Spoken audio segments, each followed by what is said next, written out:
కూడా మాతృభాషలో ప్రాథమిక విద్య విధానం అందించాలని చెప్పేసి కూడా అనేక దేశాలు కూడా నిర్ణయాలు మార్చుకున్నటువంటి నేపథ్యంలో ఆంధ్రప్రదేశ్ లో వినూత్నంగా మాతృభాష ఏదైతే ఉందో తెలుగుని పక్కన పెట్టి ఆంగ్ల మాధ్యమంలో విద్య బోధన చేయాలని చెప్పేసి రాష్ట్ర మున్సిపల్ శాఖ స్పష్టమైనటువంటి ఉత్తర్వులు ఇచ్చింది. దీంతో రాష్ట్ర వ్యాప్తంగా ఉన్నటువంటి దాదాపుగా 13,000 మంది ఉపాధ్యాయులు, అదేవిధంగా దాదాపుగా 5 లక్షల మంది యొక్క విద్యార్థుల యొక్క భవిష్యత్తు కూడా మొత్తం కూడా అగమ్య గోచరంగా మారబోతా ఉంది. మరో పక్క చూసుకుంటే కనుక ఇది కేవలం విద్యార్థుల భవిష్యత్తే కాదు, ఈ తెలుగు జాతి యొక్క సాంస్కృతిక ఔన్నత్యం కావచ్చు, భాష కావచ్చు, ఆ భాష కూడా ప్రమాదంగా పడిపోయే పరిస్థితి. ఇక్కడ కొంతమంది ఉపాధ్యాయులు కూడా ఉన్నారు, వారు కూడా ఆందోళన చేస్తారు. ఎందుకంటే సహజంగా చూసుకుంటే కనుక ఏదైనా సరే ఒక మార్పు తీసుకురావాలంటే కనుక దానికి ముందు ఆ వ్యవస్థ మొత్తాన్ని కూడా కొంత సన్నద్ధం చేయాలి. ఆ వ్యవస్థలో ఉన్నటువంటి కీలకమైన వ్యక్తులతో కావచ్చు, నాయకులతో కావచ్చు, లేదంటే ఎవరైనా ఉంటారో వాళ్ళతో కొంత చర్చలు నిర్వహించి దానికి కావాల్సినటువంటి ఏర్పాటు చేయాల్సినటువంటి పరిస్థితి ఉంది. అంటే అటు ఆ ఏర్పాటు కూడా ఏమీ లేకుండా రాత్రికి రాత్రి ఇప్పుడే దాదాపుగా 5 లక్షల మంది విద్యార్థులంతా కూడా ఇంగ్లీష్ మీడియంలో మారిపోవాలి, ఇంగ్లీష్ మాట్లాడాలి, ఇంగ్లీష్ మాట్లాడిన తర్వాత వాళ్ళంతా కూడా ప్రపంచ స్థలం మొత్తం వెళ్ళిపోవాలన్నటువంటి ఒక కాన్సెప్ట్ లో ఒక రాష్ట్ర మున్సిపల్ శాఖ మంత్రి నారాయణ కనిపిస్తుంది. ఎందుకంటే నారాయణ తీసుకుంటే కనుక నారాయణ రాష్ట్రంలో ఒక కార్పొరేట్ స్కూల్ కి అధిపతి కావడంతో ఆయన యొక్క ఆలోచన విధానం ఏదైతే ఉంటాయో వాటన్నింటినీ కూడా ఇక్కడ ఈ మున్సిపల్ శాఖలో మున్సిపల్ స్కూల్స్ లో ప్రయోగాలు చేస్తూ ఉంటారని చెప్పేసి కూడా ఒక వాదన వ్యక్తమవుతుంది. ఇక్కడ ఉపాధ్యాయులు మాట్లాడే చెప్పండి, ఈ జీవోని ఏ విధంగా చూడాలి? అంటే ముఖ్యంగా మన మంత్రి నారాయణ దాదాపు కొంతకాలం నుంచి ఫౌండేషన్ కోర్సులని, స్పెషల్ కోర్సులని, అవి అని మొత్తం కూడా ఇంట్రొడ్యూస్ చేస్తూ ఉంటాడు. ఫౌండేషన్ కోర్సులు లేకపోతే పిల్లలు ఎందుకు పనికాలని చెప్తున్నాడు. అప్పుడు కొంతమంది సహకరించే పరిస్థితి. జియో 652 25/10/2016 విడుదలైంది. ఆ జియో విడుదలైనప్పుడే అనేక దేశాల్లో ఉన్న స్థితిని ఆ జియోలో చూపించడం జరిగింది. అయితే ఆనాడే మేము చెప్పడం జరిగింది, ఇది దశల వారీగా పెడితే బాగుంటుంది, ఏ నిర్ణయం తీసుకున్నా మేధావులతోనూ, విద్యావేత్తలతోనూ, ఉపాధ్యాయ సంఘాలతోనూ, ఉపాధ్యాయులతోనూ చర్చిస్తే బాగుంటది అనేది మా అభిప్రాయం.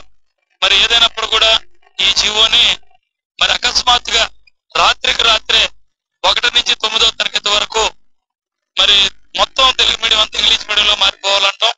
అదేవిధంగా 10వ తరగతి ఈ సంవత్సరం మాత్రమే ఛాన్స్ ఇచ్చి నెక్స్ట్ ఇయర్ నుంచి అసలు ఇంగ్లీష్ మీడియం తప్ప తెలుగు మీడియం లేదంటాం. ఉపాధ్యాయుల కూడా నివేరిపోతుంది. మరి ఈ పరిస్థితుల్లో మరి రకరకాల విద్యా బోధనలు ఉన్నప్పటికీ కూడా పేద బడుగు బలహీన వర్గాలు అభివృద్ధి చెందాలన్నా భారత రాజ్యాంగం కల్పించిన ఆర్టికల్ 21A ప్రకారం, ప్రాథమిక హక్కు ప్రకారం కూడా మాతృభాషలోనే విద్యార్థి కోరుకున్న భాషలోనే విద్యను అభ్యసించే విధానం ఉంది. ఇది నిర్బంధంగా పెట్టినట్టుగా అనిపిస్తుంది. ప్రభుత్వం తీసుకునే అనేక మంచి నిర్ణయాలను మేము స్వాగతిస్తున్నాం. విజయవాడ నగరంలో 1992 నుంచి ఇంగ్లీష్ మీడియంస్ ఉన్నాయి. మేము చెప్తున్నాం, ఇక్కడ ఆదరణ ఉంది, బాగానే ఉంది. కానీ తెలుగు మీడియం పూర్తిగా రద్దు చేయడం అనేది చాలా ఇబ్బందికరమైన అంశం. అటు ఉపాధ్యాయులకు ఇబ్బంది, తల్లిదండ్రులకు ఇబ్బంది, విద్యార్థులు కూడా ఇబ్బంది. దీనివల్ల డ్రాప్ అవుట్ పెరిగి ఇప్పటికే మన ఆంధ్రప్రదేశ్ దేశంలో 29వ స్థానంలో ఉంది విద్యలో అక్షరాస్యత శాతం. మరి ఈ శాతం ఇంకెంత దూరం వెళ్ళిపోతుందో తెలియని పరిస్థితులు ఉంది. కాబట్టి ప్రభుత్వం వారు ఖచ్చితంగా ఆలోచన చేసి దీన్ని మార్పు చేయాలని ఉపాధ్యాయులు అంతా కోరుతున్నారు. చెప్పండి, దాదాపు చాలా మంది టీచర్లు 40 ఏళ్ళు 50 ఏళ్ళు వాళ్ళంతా కూడా తెలుగు మాధ్యమంలో చదువుకుంటున్నారు. వాళ్ళంతా కూడా అకస్మాత్తుగా ఇంగ్లీష్ చెప్పగలగటం అంటే అది అసాధ్యం అండి. వారు తెలుగు మీడియంలో చదువుకొని తెలుగు మీడియంలో మాత్రమే బోధించడం అనేది అలవాటు పడారు ఉపాధ్యాయులందరూ కూడా. ఆంగ్ల మాధ్యమం అనేది ఆహ్వానించదగింది, అది సెకండరీగా ఉండాలి తప్ప మాతృభాషలోనే విద్యాబోధన జరిగినప్పుడు మాత్రమే విద్యార్థి సరైన అవగాహనతో అభివృద్ధి కాగలడు అనేది మరి నిర్ణయాలు తీసుకున్నటువంటి పెద్దలందరికీ తెలిసినటువంటి విషయం. అటువంటి పరిస్థితుల్లో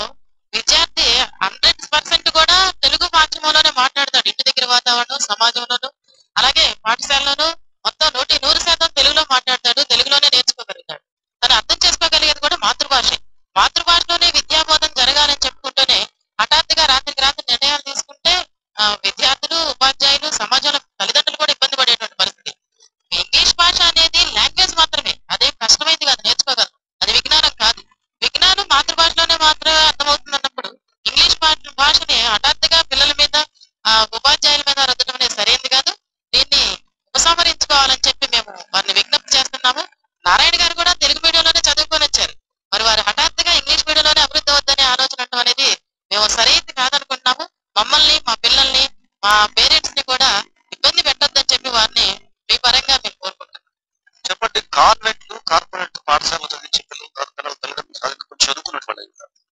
ఈ మున్సిపల్ కానీ ప్రభుత్వం కానీ తల్లిదండ్రులతో కూడా రికార్డు ఒక కూలి వీళ్ళకి ఇంగ్లీష్ మీడియం ఇప్పిస్తే ఇంటి దగ్గర వాళ్ళకి తరఫీదు చేసేటువంటి అవకాశం ఆ తల్లిదండ్రులకు ఉంటుందా? ఉండదండి. వాళ్ళు చాలా ఇబ్బంది పడతారు. ఇక్కడ తెలుగులోనే తిరిగి చదవడం రాదు పేరెంట్స్ ఉన్నారు. వాళ్ళు అలాంటి వాళ్ళు ఇంగ్లీష్ మీడియం ఇస్తే వాళ్ళకి పిల్లలు ఏం చదువుతున్నారో తెలియని పరిస్థితుల్లో వాళ్ళు ఉంటారు. అందువల్ల పిల్లల చదువు కూడా చాలా పుట్టుపడుతుంది. అందువల్ల మరి డ్రాప్ అవుట్స్ పెరిగే అవకాశం కూడా ఎక్కువగా ఉంటుంది. మరి విజయవాడ స్కూళ్ళలో విద్యార్థి సంఖ్య తగ్గిపోయే అవకాశం కూడా ఉంటుందని చెప్పేసి నేను అనుకుంటున్నాను. మరి ఇంగ్లీష్ మీడియం ఉండొచ్చు కానీ తెలుగు మీడియాన్ని నెగ్లెక్ట్ చేయడం అనేది మంచిది కాదని చెప్పేసి నేను నా వ్యక్తిగతంగా భావిస్తాను. చాలా మంది ఉపాధ్యాయులు కూడా దీన్ని పూర్తిగా వ్యతిరేకిస్తా ఉన్నారు. ఇంగ్లీష్ మీడియం పిల్లలు అంటే మంచి నారాయణ చాలా మంది చెప్తారు, ఉపాధ్యాయులు వాళ్ళ పిల్లలంతా కూడా ఇంగ్లీష్ మీడియం చదువుకున్నప్పుడు పేదవాళ్ళ పిల్లలు ఎందుకు ఇంగ్లీష్ మీడియం చదువుకోవడం ప్రశ్నిస్తారు. అంటే ఇక్కడ అన్ని అవకాశాలు ఉంటే మనం ఈ మున్సిపల్ స్కూల్స్ లో కూడా మరి ఇంగ్లీష్ మీడియం ఏర్పాటు చేసుకోవచ్చు. ప్రభుత్వం ఎటువంటి సౌకర్యాలు కల్పించకుండా మరి ఉపాధ్యాయులందరూ కూడా మ్యాక్సిమం తెలుగు మీడియం నుంచి వచ్చిన వాళ్ళు తెలుగు మీడియంలో నేర్చుకుని తెలుగు మీడియం ద్వారా సెలెక్ట్ అయ్యి మరి ఇక్కడ విద్యా బోధన చేస్తున్నారు.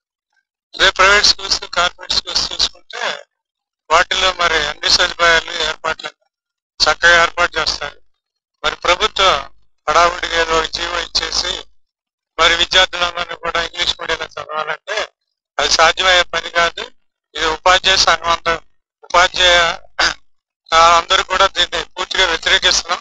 కంపల్సరీగా మాతృభాషను రక్షించుకోవాలి. ఫస్ట్ మాతృభాష లేని వాళ్ళు ఇంగ్లీష్ మీడియం ఎలా వస్తుంది, ఇంగ్లీష్ భాష ఎలా వస్తుంది.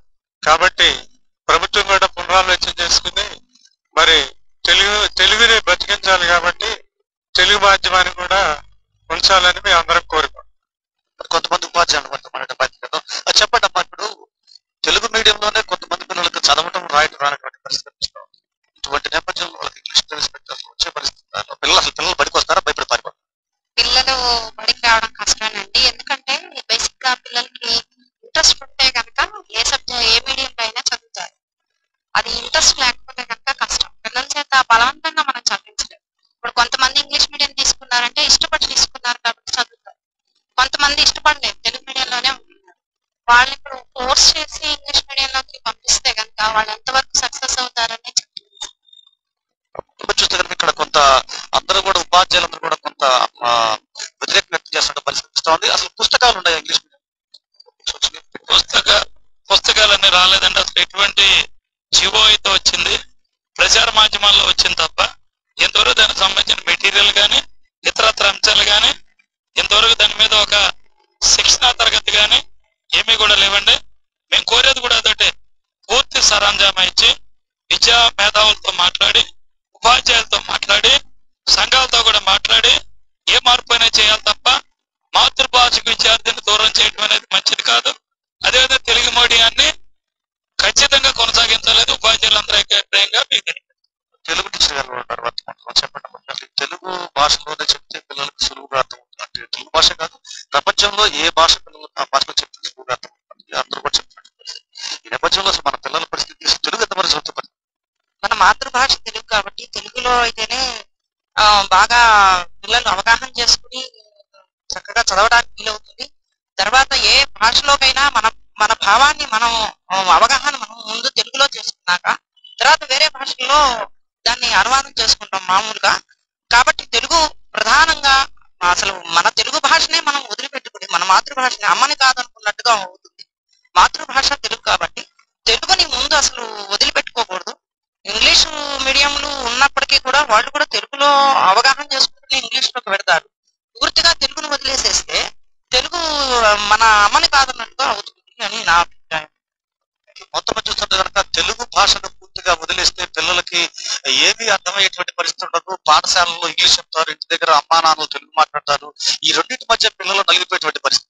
మరోపక్క చూస్తుంటే కనుక మాతృభాషను కాపాడాలని చెప్పేసి మాతృభాష ఉద్యమాలు కూడా పెద్ద ఎత్తున జరుగుతూ ఉంటాయి. పక్కన రాష్ట్ర ముఖ్యమంత్రి చంద్రబాబు సైతం కూడా ఆ మాతృభాషను పెద్దపీట వేస్తున్నాం, తెలుగు జాతి సాంస్కృతిక ఔన్నత్యాన్ని కాపాడుతామన్నారు. ఇటీవల జరిగినటువంటి పలు కార్యక్రమాల్లో కేంద్ర మంత్రి వెంకయ్యనాయుడు సైతం కూడా అమ్మ భాషను మర్చిపోవద్దు, అమ్మ భాషను మర్చిపోతే మనకు మనుగడ ఉండదని చెప్పి స్పష్టంగా చెప్పినప్పుడు కూడా మరి రాష్ట్ర మున్సిపల్ శాఖ చాలా విదూరమైనటువంటి నిర్ణయాలు తీసుకుంటా ఉంటుంది. రాష్ట్ర మున్సిపల్ ఉన్నటువంటి అన్ని పాఠశాలలో కూడా ఇంగ్లీష్ మీడియం చేసినటువంటి నేపథ్యంలో ఇక ఇంగ్లీష్ మీడియం లేకపోతే ఈ రాష్ట్రంలో గానీ, ఈ దేశంలో గానీ, ఈ ప్రపంచంలో గానీ ఎవరు బ్రతకలేనటువంటి ఒక భావనని మాత్రం ప్రజల్లో బలంగా నాటేందుకు రాష్ట్ర మున్సిపల్ శాఖ మంత్రి నారాయణ ప్రయత్నిస్తున్నటువంటి వాదనని ఉపాధ్యాయ సంఘాల పెద్ద ఎత్తున వినిపిస్తా ఉన్నాయి.